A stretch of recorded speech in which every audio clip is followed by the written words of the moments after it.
Welcome to Penguin's Wanderlust. It looks like the penguins stayed inside the RV. I'm here at Alabama Hills. They filmed Tremors just around the corner over there. And it's a lovely little area, so welcome to my office/studio. So today what I'm going to be talking about is my new letter of the day for my A to Z blogging challenge.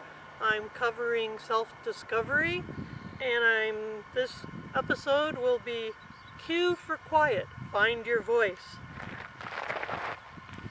And Alabama Hills, in case you're looking for it, you don't see it right away from the 395. You have to go to Lone Pine, and you go to their one corner that actually has a stoplight, and that's where you turn to come here. So I've always been kind of quiet. So some of the problems I've had was when I was in grade school. I had a teacher write in about grade 3 or 4 that I was timid on my report card. She put that.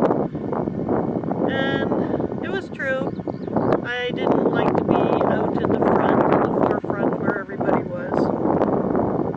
And for speaking, what they considered a speaking method of teaching in the schools in New Brunswick, Canada, at the time that I went, was they had these little blue-haired old ladies with fake British accents, and they were the IODE, the Imperial Order of Daughters of the Empire, and they would run little speech contests.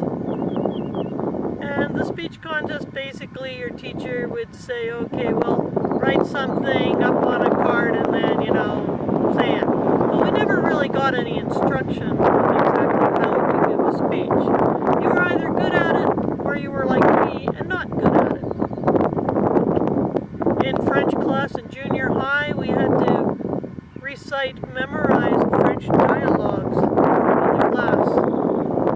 The boys, who were all sitting at the front of the class, they all liked to tease me.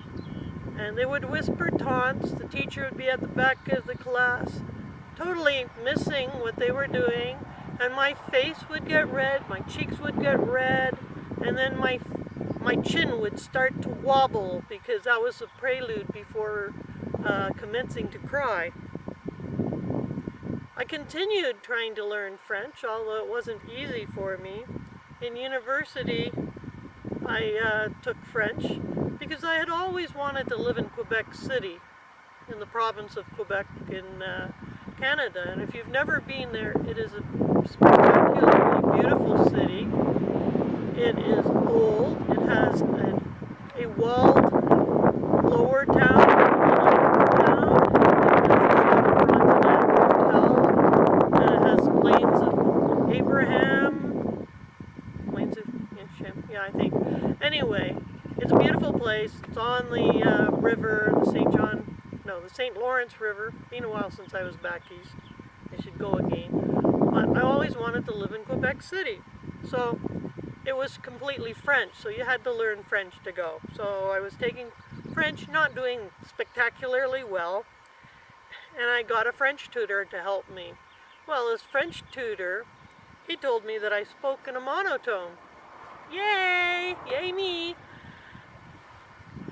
And then my last problem that I had was I went to lunch with some people, and one woman thought that I couldn't speak because I was so quiet. She asked the person I was with later if I could speak, and they said, yeah. So those are some of the problems I've had being a quiet person. Now you may think it's strange that somebody who is a quiet person can sit in front of a camera and talk, but if I had done nothing, I wouldn't be here.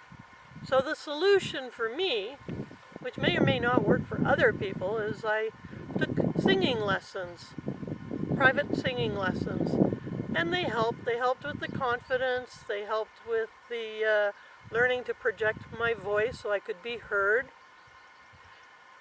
And then My last job, I was going to be training adults, and so my bosses decided that I should join Toastmasters so that I could learn public speaking.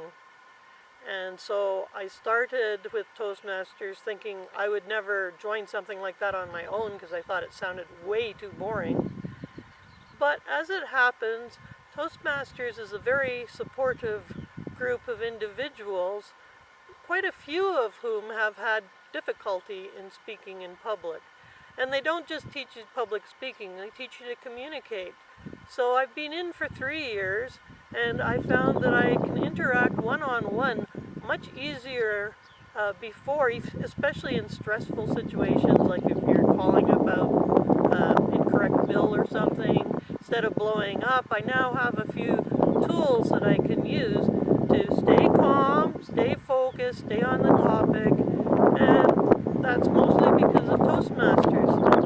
They have a couple of books that you follow. One of them is a Competent Communicator Manual, and that has 10 projects in it.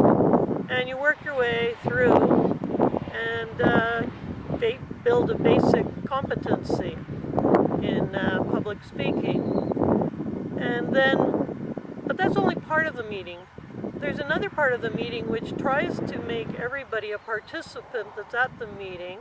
And so when you first start, you get an easy role, like maybe you're just the greeter at the door giving hugs to people that arrive at the meeting. Or maybe you're the person that runs the camera, because they encourage everyone to have their speeches recorded, because then you can look at them and see what you do wrong. Connecting words like and, so instead of stopping and taking a breath, I go, and this happened, it's just one long run-on paragraph. So I've learned a few things like taking pauses. They're important in music.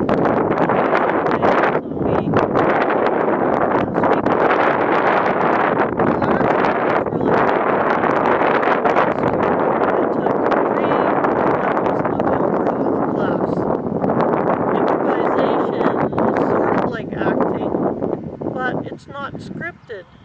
Nobody tells you what you're going to say. Nobody tells you exactly what you're going to do. You get a situation, you get a relationship, you get an activity, you get a few pointers, possibly from the instructor or from the audience, and then you and your fellow partners on stage have to work with that.